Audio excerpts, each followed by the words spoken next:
성경 말씀 보도록 하겠습니다. 요한복음 9장 8절부터 12절 같이 읽도록 하겠습니다. 이웃 사람들과 전에 그가 거린인 것을 보았던 사람들이 이르되 이는 앉아서 구걸하던 자가 아니냐. 어떤 사람은 그 사람이라 하며 어떤 사람은 아니라 그와 비슷하다 하거늘 자기 말은 내가 그라 하니 그들이 묻되 그러면 네 눈이 어떻게 떠졌느냐. 대답하되 예수라는 그 사람이 진흙을 이겨 내 눈에 바르고 나더러 실로암에 가서 씻으라 하기에 가서 씻었더니 보게 되었노라. 그들이 이르되 그가 어디 있느냐. 이르되 알지 못하노라 하니라. 아멘.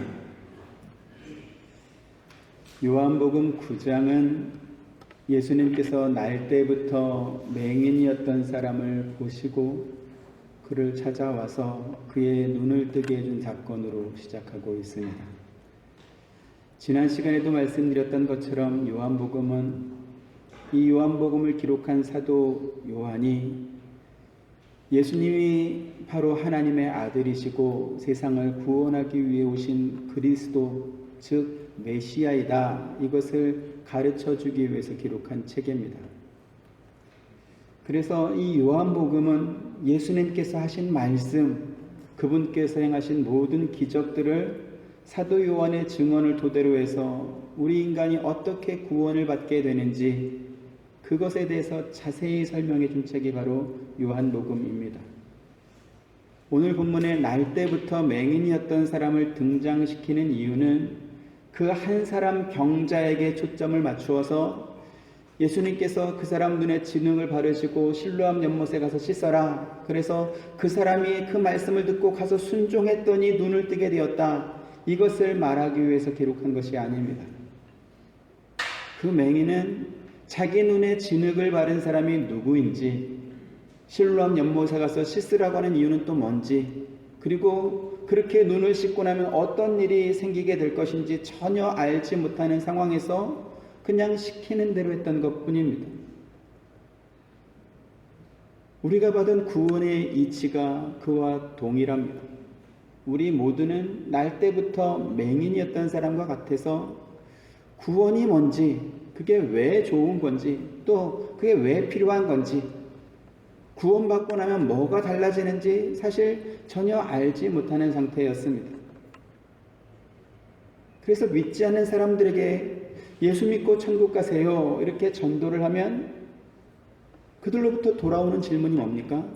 당신 천국 가봤어? 천국이란 곳이 도대체 있기는 한 거야? 있으면 갔다 온 사람 한번 데리고 와봐. 이런 반응을 보이게 되는 것입니다. 왜 이런 반응이 나올 수밖에 없을까요?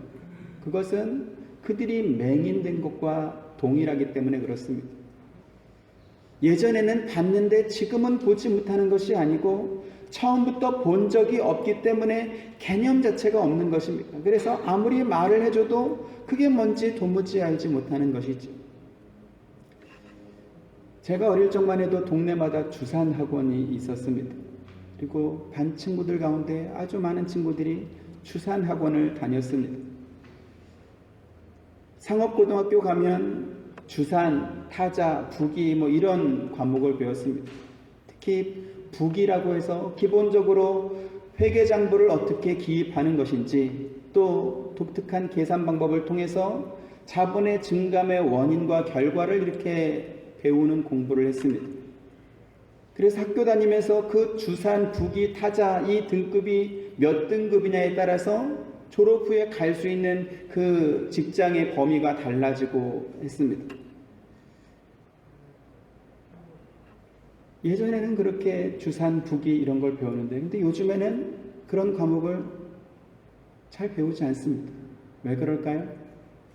엑셀이라고 하는 컴퓨터 프로그램이 그런 과목들이 했던 역할들을 상당히 많이 해주고 있기 때문에 그렇습니다. 물론 회사마다 자기들의 업무에 맞는 회계 프로그램들을 따로 만들어서 그것을 사용하고 있긴 하지만, 그러나 그 모든 회계 프로그램의 기본되는 베이스는 뭡니까? 엑셀입니다. 그래서 이 엑셀 컴퓨터 프로그램을 잘 사용하는 사람과 그렇지 못한 사람 업무의 효율성에 있어서 혹은 그 수행 능력에 있어서 엄청난 차이가 발생하게 됩니다. 좋은 프로그램이죠. 근데 그게 아무리 좋고 또 업무 능력을 향상시켜준다 할지라도 컴퓨터 자체에 대한 이해가 없고 관심이 없는 사람한테 와서 야, 이 엑셀이 말이야 이러고 좋아 이렇게 설명해주면 알아들을까요? 못 알아들을까요? 그건 뭐 알아들을 것이 없는 것입니다. 차라리 야, 어느 집 짜장면 맛있대, 어디 순댓국 맛있대 그러면 관심이 훅 가겠지만 엑셀 이야기 아무리 해봐야 관심이 별로 없는 것입니다. 그런 이야기는 적어도 그러한 그 재무 관련 업무를 하는 사람이거나 혹은 그러한 내용에 관심 있는 사람들한테 이야기해 줬을 때 그것이 효과가 있는 것이지, 그것에 관심 없는 사람에게는 효과가 전혀 없습니다. 지금 무슨 말씀을 드리려고 하는가 하면요, 구원에 대한 인간의 반응이 그랬다라고 하는 것입니다. 예수님께서 세상에 오셔서 구원의 길을 가르쳐 주셨는데, 그런데 그 말을 듣는 사람들의 반응은 어땠습니까? 오히려 돌을 들어서 예수님을 죽이려고 했습니다. 결국 오늘 본문이 말씀하는 것은 예수님께서 날 때부터 맹인이었던 이 사람을 고쳐주는 방법을 통하여서 구원이라고 하는 것이 예수님께서 직접 이루어 주시는 이 방법 외에 다른 것으로는 길이 없다라고 하는 것을 가르쳐 주는 것입니다. 우리가 얻은 구원은 우리에게 어떤 인간적인 조건이 좋아서이거나 혹은 우리가 남보다 훨씬 더 나은 뭔가가 있기 때문에 받은 것이 아닙니다. 구원은 누구나 동일한 조건 속에서 얻습니다.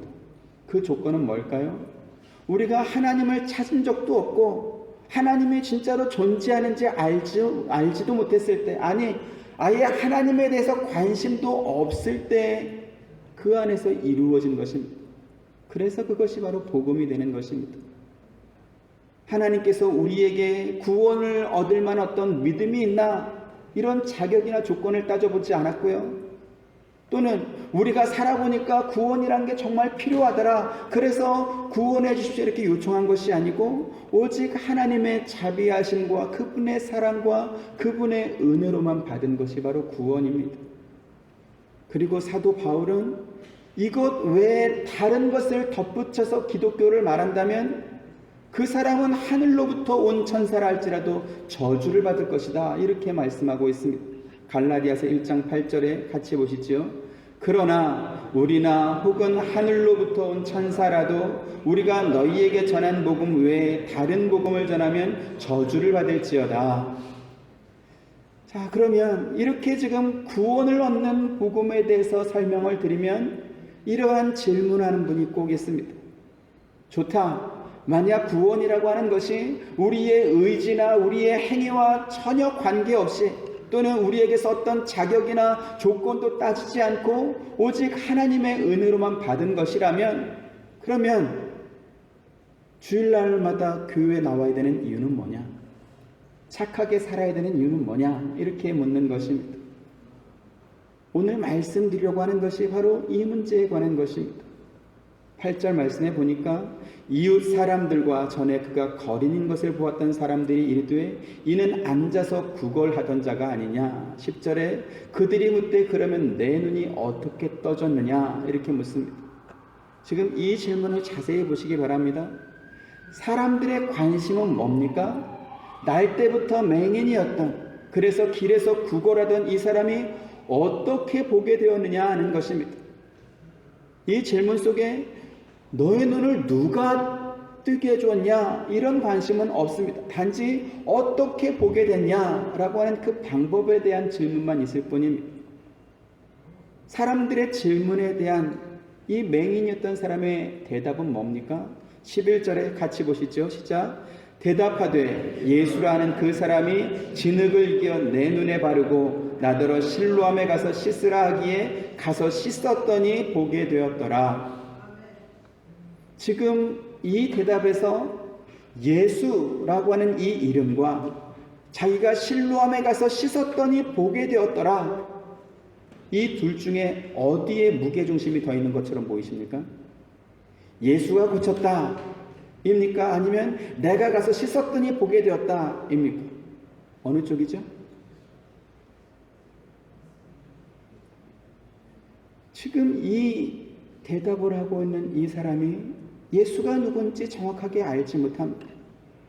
하지만 분명하게 설명해 줄 수 있는 게 있죠. 이게 뭐냐면 자기 눈에 진흙이 발라졌다라는 거고, 그리고 그 깜깜하고 그 찜찜한 느낌 속에서도 사람들한테 물어 실로암까지 찾아가서 그래서 자기가 씻었더니 지금은 보게 됐다라는 것입니다. 그리고 그 설명은 15절에 다시 또 똑같이 이렇게 나옵니다. 같이 보시죠. 시작. 그러므로 바리새인들도 그가 어떻게 보게 되었는지를 물으니 이르되 그 사람이 진흙을 내 눈에 바르매 내가 씻고 보나이다. 눈에 발라진 진흙을 실로암 연못에 가서 씻었더니 비로소 보게 되었다라고 하는 이 경험은 날 때부터 맹인이었던 이 사람 외에는 그 어느 누구도 경험해 보지 못한 독특한 경험입니다. 자, 그러면 이 맹인이었던 사람이 경험했던 이 사건을 보면서 우리가 객관적으로 확인해 봐야 될 내용이 있습니다. 이게 뭡니까? 그 사람이 보게 된 것이 정말로 진흙을 실로암이라고 하는 그 특정한 연못에 가서 씻었더니 보게 된 것입니까? 실로암 연못 아니고 저기 무슨 알라모아나 연못 가서 씻으면 안 났을 텐데 실로암 연못 가서 씻었더니 나아진 겁니까?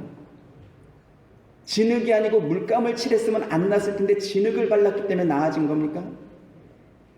좀 더 근본적인 질문이 있습니다. 그러면 그 진흙은 어떻게 만들어졌냐라는 것이지. 6절에 이 말씀을 하시고 땅에 침을 뱉어 진흙을 이겨 그의 눈에 바르시고 이랬습니다. 예수님께서 땅에 침을 뱉어서 진흙을 일겨서 그 사람 눈에 바른 이 일은 맹인이었던 이 사람이 봐서 안 것입니까? 어떻게 알았죠? 이거는요, 이 맹인이었던 사람이 예수님께서 지금 침을 뱉어서 땅에 이렇게 진흙을 이겨서 그래서 발랐구나, 이걸 본인이 봐서 안 게 아니고 요한복음을 기록한 사도 요한이 예수님이 하시는 일을 보고 기록한 것입니다. 그렇지 않습니까? 맞죠? 이 맹인은 예수님께서 자기 눈에 바른 이 진흙이 어디서 나왔는지 사실 전혀 모르고 있습니다. 단지 경험으로 기억하는 것은 자기 눈에 이 진흙이 발라질 때 그 느낌, 그리고 실로암에 가서 눈을 씻었을 때 보게 되었다라는 그 사실을 아는 것이지, 그 전에 어떤 일이 있었는지는 전혀 알지 못하는 것입니다. 우리가 받은 구원이 이와 같습니다. 우리가 마음으로 예수님을 믿고 입으로 시인하게 되고, 그리고 나를 구원하신 분이 예수 그리스도시다라는 것을 알게 되고, 그리고 세례를 받게 되는 이것은 우리가 구원받은 이후에 영적인 눈이 떠졌기 때문에 비로소 알게 되는 것입니다. 그리고 이 영적인 눈이 떠지게 되는 이 경험은 사람마다 다를 수 있습니다. 지금 이 맹인이었던 사람은 눈에 진흙이 발라지고 실로암 가서 씻었더니 떠졌죠. 우리 영적인 눈이 떠지는 이 방법은 사람마다 다 달라요. 저처럼 모태신앙이었던 사람은 어릴 적부터 교회에서 주일학교 선생님, 또 전도사님, 목사님 이런 분들로 통해서 이렇게 말씀을 들으면서 내가 이렇게 구원받게 되었구나 이렇게 알게 되는 사람이 있고요. 어떤 사람은 병 낫는 경험을 통해서 알게 되고, 어떤 사람은 실패했다가 회복된 경험을 통해서 알게 되고, 또 어떤 사람은 잠자다가 꿈을 꾸거나 환상을 보다가 그렇게 해서 또 알게 되는 사람이 있습니다. 어떤 사람은 찬양하다가 예수님을 만나고, 어떤 사람은 기도하다가 예수님 만나고, 어떤 사람은 수련회 갔다가 혹은 기도원 갔다가 예수님 만나고요. 또 어떤 사람은 교회에서 나눠주는 밥 나눠주는 때 그거 밥 먹다가 예수님 만나는 그런 사람도 있습니다. 그런데 저마다 예수님을 만난 경험이 이렇게 다르다 보니까 생기는 부작용이 또 있더라는 것입니다. 뭡니까? 자기가 예수님을 만난 경험이 너무나 강렬하다 보니까 다른 사람한테도 예수님 만나려면 이렇게 해야 돼 이러면서 예수님 만나는 방법을 가르쳐 주는 것입니다. 그리고 그걸 해야 된다고 강력하게 주장하는 것입니다. 자기는 이런 방법으로 예수를 만나는데 어떤 교회 갔더니 그 방법을 안 써. 그러면 야, 이 교회는 좀 이상하다. 왜 그걸 안 할까? 왜 교회에서 밥을 안 나눠주는 거야? 나는 그 교회에서 나눠주는 밥 먹다가 예수님 만나는데 왜 이 교회는 밥을 안 나눠주지? 왜 이 교회는 기도를 안 하지? 왜 이 교회는 금식을 안 하지? 어쩌고 저쩌고 그러면서 야, 아무래도 목사가 영빨이 좀 없는 것 같다. 하나님 만난 기억이 없나 보다. 이러면서 판단하게 되는 것입니다. 자, 다시 보시죠. 자기가 눈을 뜨게 된, 일생 동안 보지 못하다가 눈을 뜨게 된 경험이 확실하면 그 사람은 예수님에 대해서 정확하게 잘 알까요? 성경은 뭐라고 말할까요? 35절 36절 같이 보시죠. 예수께서 그들이 그 사람을 쫓아냈다 하는 말씀을 들으셨더니 그를 만나사 이르시되 네가 인자를 믿느냐 대답하여 이르되 주여 그가 누구시오니까 내가 믿고자 하나이다. 여기 보십시오. 맹인이었던 사람이 눈을 떠서 보게 되었습니다. 그리고 자기 눈을 뜨게 해준 예수님께서 찾아오셔서 인자를 믿느냐 이렇게 물으니까 뭐라고 대답합니까? 주여 그가 누구시오니까 뭐라고요? 내가 믿고자 하나이다. 그렇죠? 지금 이 말은 맹인이었던 이 사람이 자기 눈에 진흙을 바르고 실로암 가서 씻으라 이렇게 말씀한 분이 예수님인 것을 믿고 가서 씻었더니 보게 된 것입니까? 아니면 누군지 전혀 모르는 상태에서 그냥 시키니까 가서 한 것입니까? 어떤 거죠? 누군지 전혀 모르는 상태. 눈을 떠서 보게 되었고 자기 앞에 와가지고 말씀하는 그분이 예수님이신데, 그런데 그 예수님을 향해서 뭐라고 대답합니까? 내가 믿고자 하나이다. 믿음이 있었던 것입니까? 아직 없는 것입니까? 아직 없는 것입니다. 자기 눈이 떠지게 된 것은 그가 믿음이 다른 사람보다 너무 좋아서 그 믿음으로 말미암아 눈을 뜨게 된 것이 아니고 눈을 떠서 보게 되었음에도 불구하고 아직 믿음이란 것은 없는 것입니다.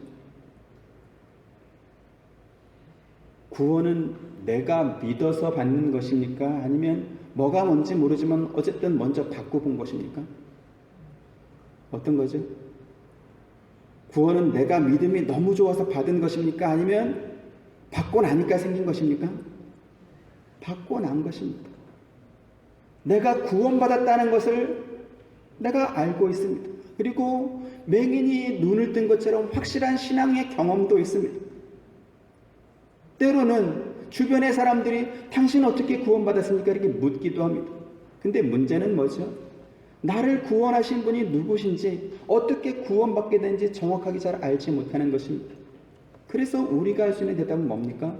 주여 그가 누구시오니까 내가 믿고자 하나이다. 맹인이었던 사람이 어떻게 보게 되느냐고 묻는 사람들에게 대답할 수 있는 것은 눈을 뜨게 된 이후에 자기의 경험을 근거로 해서 이루어진 그 일만 말할 수 있는 것이지 그 이전에 어떤 일이 있었는지는 전혀 알지 못하는 것입니다. 예수님께서 자기를 찾아오시기 전에 성전에서 어떤 일들이 있었는지, 그곳에서 누구를 만났었는지 이 맹인이었던 사람은 모릅니다.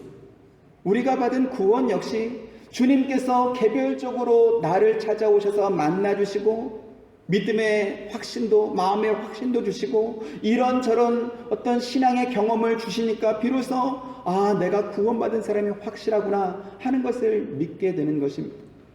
그런데 오늘 본문에서 우리가 확인하고 있는 것처럼 그러한 믿음의 확신할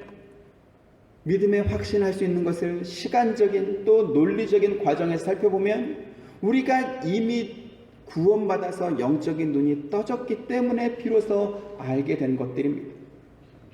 그래서 내가 예수를 믿었더니 구원받았더라 이렇게 말할 수는 없는 것입니다.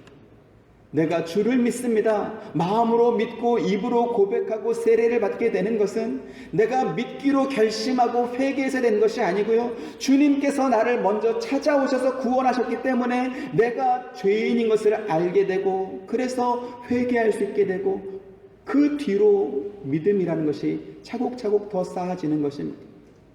그래서 복음을 대할 때 우리가 할 수 있는 말은 이것 한마디밖에 없습니다. 왜 저를 구원해 주셨습니까?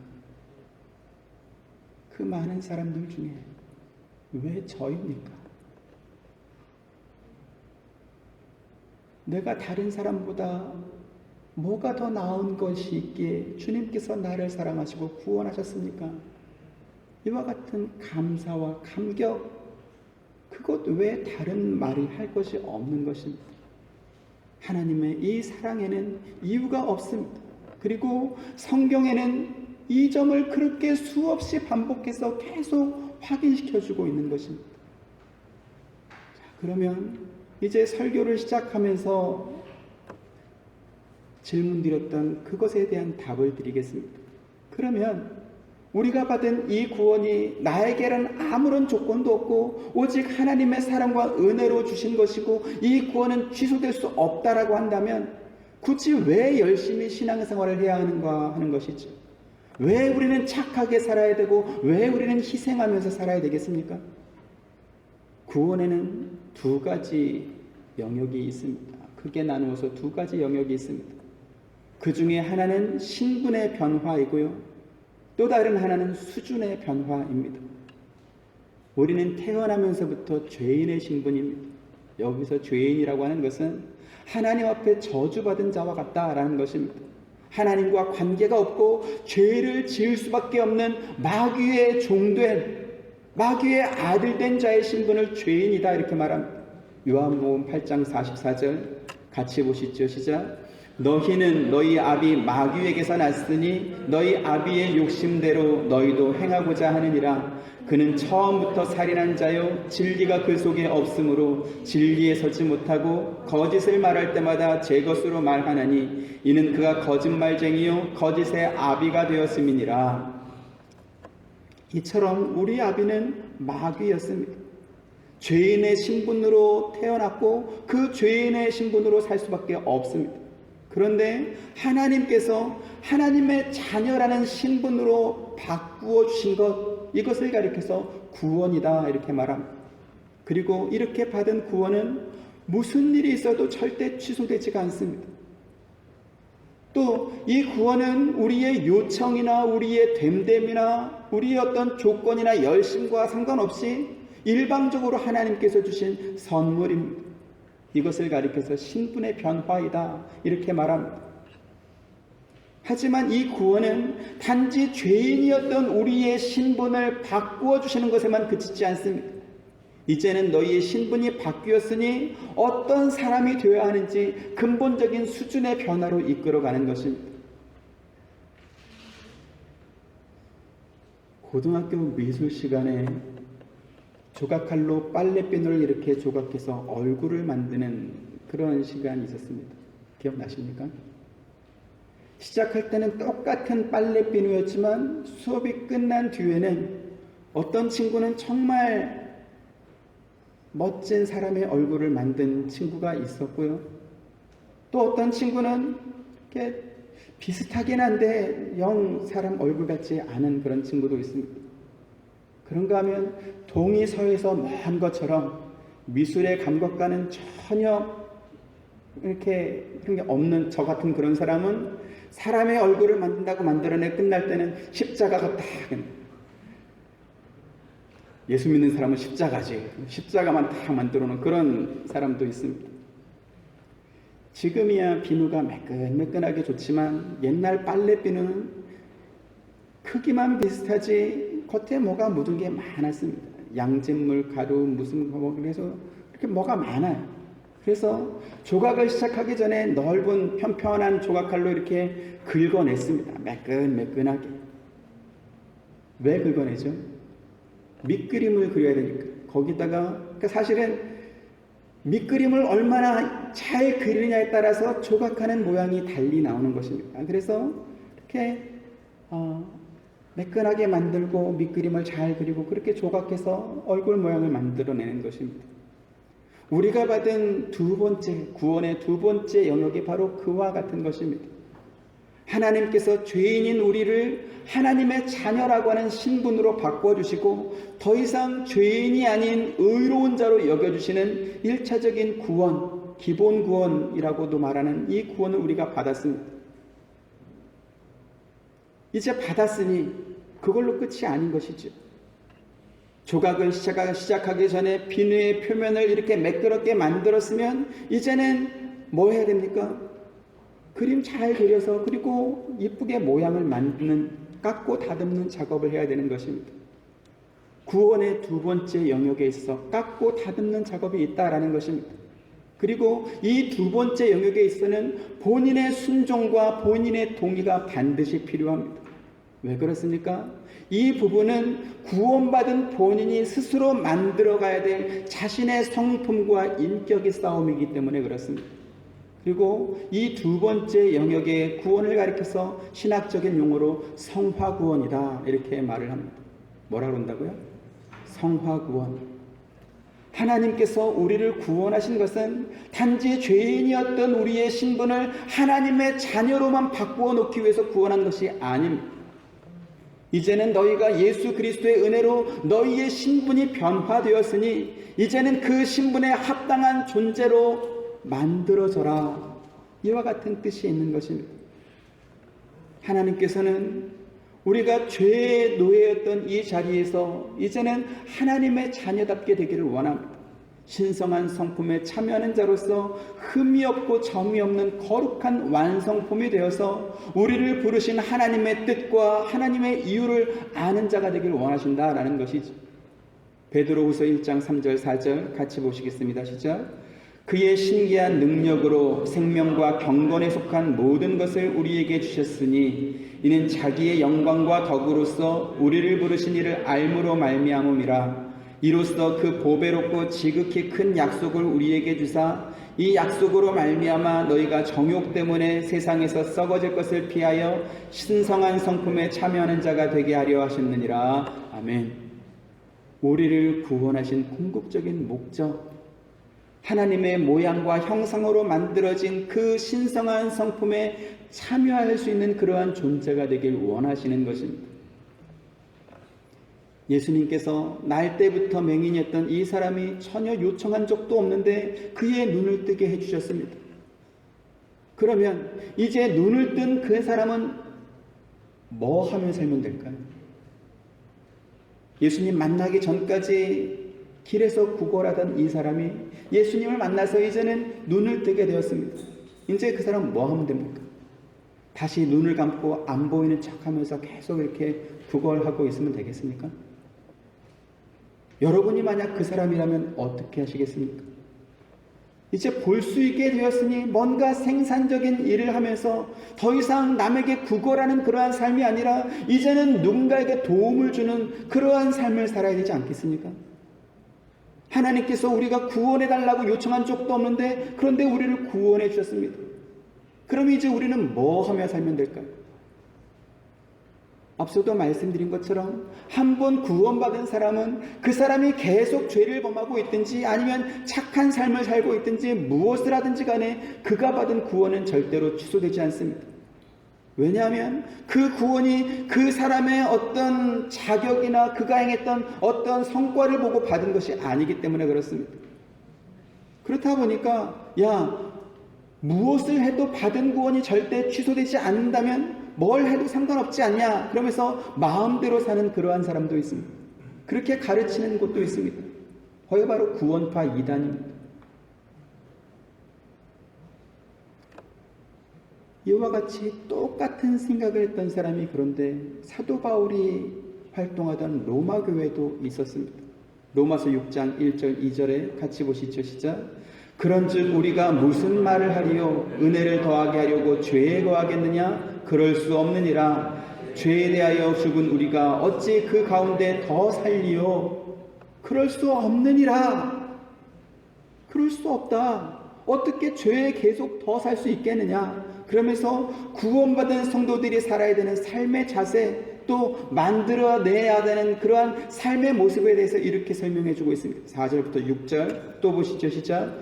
그러므로 우리가 그의 죽으심과 합하여 세례를 받음으로 그와 함께 장사되었나니 이는 아버지의 영광으로 말미암아 그리스도를 죽은 자 가운데서 살리심과 같이 우리로 또한 새 생명 가운데서 행하게 하려 함이라. 만일 우리가 그의 죽으심과 같은 모양으로 연합한 자가 되었으면 또한 그의 부활과 같은 모양으로 연합한 자도 되리라. 우리가 알거니와 우리의 옛사람이 예수와 함께 십자가에 못 박힌 것은 죄의 몸이 죽어 다시는 우리가 죄에게 종노릇하지 아니하려 함이니. 11절에요. 이와 같이 너희도 너희 자신을 죄에 대하여는 죽은 자요 그리스도 예수 안에서 하나님께 대하여는 살아있는 자로 여길지어다. 아멘. 하나님께서 우리를 구원하신 목적이 무엇입니까? 다시는 죄에 대하여 종노릇하지 말고 살아라. 죄에 대하여는 죽은 자요 하나님 앞에서는 산 자로 그렇게 살라. 이렇게 말씀하는 것입니다. 여기 지금 11절 마지막에 살아있는 자로 여길지어다 이렇게 하신 말씀을 주의 있게 보시기 바랍니다. 왜 살아있는 자이다 이렇게 완료형으로 말씀하지 않고 여길지어다 하면서 미완료형으로 말했을까요? 그 이유는 똑같이 우리가 구원을 받아서도 구원의 확신이라든지 아니면 구원받은 사람으로서의 삶의 모습과 형태가 다를 뿐만 아니라 그 중에 어떤 사람들은 구원받고 나서도 긴가민가하는 그러한 사람이 있기 때문에 그렇습니다. 교회 열심히 다니고 교회 봉사 열심히 하면 구원받은 것 같고 시험에 빠지고 죄에 빠지고 무슨 일이 있어서 예전처럼 교회 열심히 다니냐면 교회 열심히 안 다니면 아직 구원받지 못한 거 아닐까 이렇게 의심하고 있기 때문에 그렇습니다. 여러분 혼동하지 마십시오. 여러분이 교회 열심히 다니고 교회 봉사 열심히 하고 기도생활 11조와 연보생활 열심히 해서 그래서 구원받은 것이 아닙니다. 그러한 것들은 여러분들이 구원받고 난 뒤에 생긴 그 영적인 감각으로 하는 것입니다.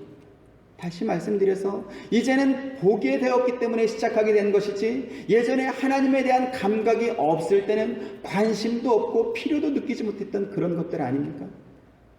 그래서 이제부터 우리가 쌓아가고 만들어가야 되는 부분은 뭐냐면 구원의 첫 번째 부분인 신분의 변화에 대한 고민이 아니고 두 번째 부분인 이 수준의 변화된 신분에 걸맞는 그러한 자격을 만드는 그 면에 우리가 집중해야 되는 것입니다. 그런데 중요한 것이 있습니다. 이 두 번째 영역에 속한 성화의 과정을 만들어가기 위해서는 첫 번째 영역인 나는 하나님의 전적인 은혜로 구원받은 사람이다. 하나님의 은혜로 내 자격과 신분이 변화된 사람이다 라고 하는 이러한 확신과 신앙의 지식이 반드시 있어야 된다라는 것입니다. 왜냐하면 이와 같은 신앙의 지식이 없을 때 생기는 부작용 때문에 그렇습니다. 어떤 부작용이 있을까요? 첫 번째 부작용은 구원받고 난 뒤에 영적인 눈이 떠진 뒤에 생긴 감각으로 하게 되는 이러한 여러 가지 일들에 대해서 내가 뭔가를 했기 때문에 구원받은 것이다 이렇게 착각하는 일이 생기는 것입니다. 내가 예수를 믿기로 결심했다. 내가 교회 봉사 열심히 했다. 내가 헌금 많이 했다. 내가 우리 목사님을 얼마나 잘 섬겼는지 아냐. 그러면서 구원의 조건을 자기 자신에게서 찾기 때문에 그렇습니다. 두 번째 부작용도 있습니다. 뭐냐면 자기가 경험했던 신앙적인 체험, 신비한 어떤 경험이 구원의 조건인 것처럼 착각하는 것입니다. 가장 대표적인 것이 방언입니다. 지금도 그렇게 가르치는지 잘 모르겠지만 예전에 순복음교회 성도들은 방언하지 못하는 사람들은 아직 구원받지 못한 것으로 생각했습니다. 왜냐하면 오순절 마가의 다락방에 임했던 성령 강림과 또 사도들과 제자들이 복음을 전할 때 세례를 주면서 그곳에 함께 있었던 그 성령 세례의 증거가 방언이다 이렇게 생각했기 때문에 그렇습니다. 그래서 교회를 다니긴 다니는데 아직 방언을 못한다. 그러면 구원받지 못한 것이니까 오래 다녔는데도 여전히 방언을 못하면 곤란해지잖아요. 그래서 방언을 훈련시키기 시작했습니다. 기도원에 데리고 가서 방언 못하는 사람한테 가르쳐줄게 따라해봐. 할렐루야 빨리요 할렐루야 할렐루야. 그래서 할렐루야 방언이 생깁니다. 근데 그 못하는 사람한테 코카콜라 해봐. 그래서 코카콜라 방언이 1, 2, 3 해봐. 주기도문 해봐. 네? 그래서 당신 무슨 방언 받아? 나 할렐루야 받아. 아우 그냥 수준이 높은데 당신은 나는 코카콜라. 그건 조금 떨어지는데. 이런 일들이 있었다라는 것입니다. 제가 중학교 때 했어요. 오살리 순복음 기도원 가가지고 방언 배운다고 코카콜라도 하고 할렐루야, 그때는 못 받았습니다. 나중에 이제 받았는데, 방언은 그런 것이 아닙니다. 나중에 이 방언에 대해서는 제가 시간이 나면 진하게 정확하게 설명을 드리겠습니다. 앞서도 말씀드렸던 것처럼 날 때부터 맹인이었던 사람이 실로암 연못에 가서 눈을 씻고 보게 된 이후에도 자기를 찾아오신 예수님을 알아보지 못했습니다. 예수님께서 직접 네가 그를 보았다, 너가 말하는 자가 바로 그이다, 이렇게 가르쳐 주신 이후에야 주여 내가 믿나이다 하면서 엎드려 절하는 것입니다. 자기 확신, 자기 공로, 자기 열심, 이런 것들로 우리가 구원받는 것이 아닙니다. 신앙적인 경험, 신비한 체험, 이러한 것들이 우리의 구원을 확신시켜주는 것이 아닙니다. 우리가 아직 알지도 못했을 때, 아니 우리라고 하는 이 존재가 생기기도 전인 2000년 전에 이미 예수님께서 십자가 위에서 죽으심으로 또 부활하심으로 우리의 구원을 완성해 놓으셨습니다. 예수님의 이 십자가 사건은 언제부터 생겼습니까? 최초의 인간이었던 아담과 하와가 선악과를 따먹고 타락할 때 하나님께서 그들에게 가죽옷을 만들어 입히시면서 약속해 주셨던 그 약속이 먼저 있었습니다. 맹인이었던 이 사람은 예수님께서 만들어 자기 눈에 발라주신 이 진흙이 어떻게 생겼는지, 어디서 생겼는지 알지 못했지만 사도 요한이 옆에서 보고 기록해서 우리들에게 가르쳐주고 있지 않습니까? 마찬가지로 우리가 받은 이 구원이, 우리가 구원받은 수혜자임에도 불구하고 어떻게 이것을 받게 되는지 알지 못하지만, 그러나 하나님의 영감으로 성경을 기록했던 성경의 저자들과 그 말씀을 풀어주었던 수없이 많은 교사들과 목사님들로 인하여서 오늘 우리가 알게 되는 것입니다. 맹인이었던 이 사람이 주여 그가 누구시오니까 내가 믿고자 하나이다 라고 고백했던 이 외침이 저와 여러분의 마음이길 원합니다. 우리는 아직도 모르는 것이 너무 많습니다.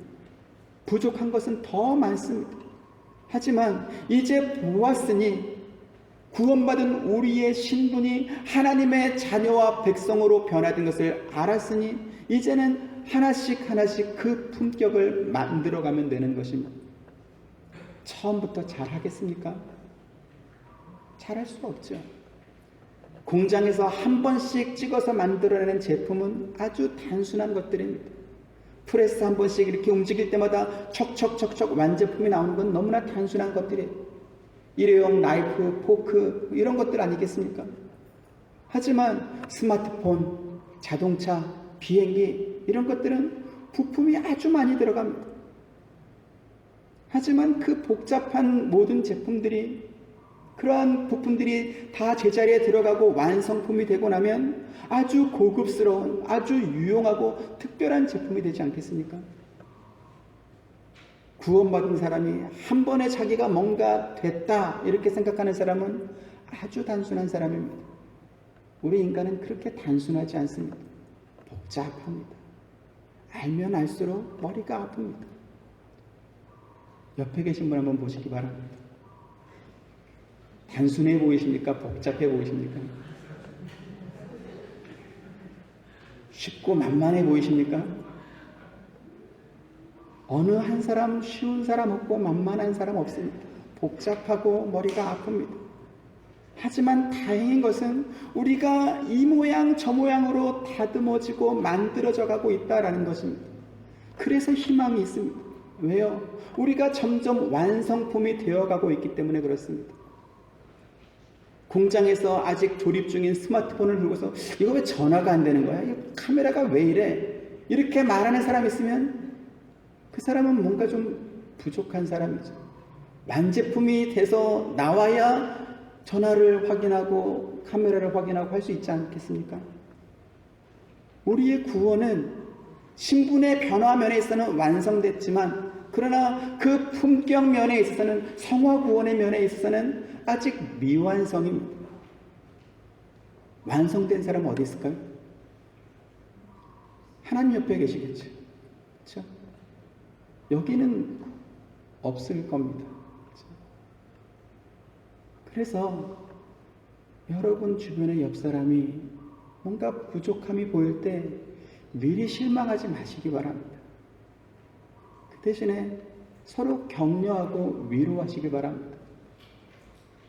우리 잘 만들어 줍시다. 이렇게 위로하고 격려하시기 바랍니다. 그 사람이 내 마음을 상하게 하고 이렇게 아프게 할 수도 있습니다. 그때 막 째려보지 마시고요. 같이 잘 만들어 줍시다. 이렇게 격려하시기 바랍니다. 왜요? 너도 아직 미완성이거든요. 다 서로 미완성인데 뭘 기능이 있다 없다 하실 게 뭐 있겠습니까? 그래서 이 부분에 있어서 서로 만들어지는 저와 여러분, 우리 하와이 서부 장로교회 되시기를 주님의 이름으로 축원드립니다.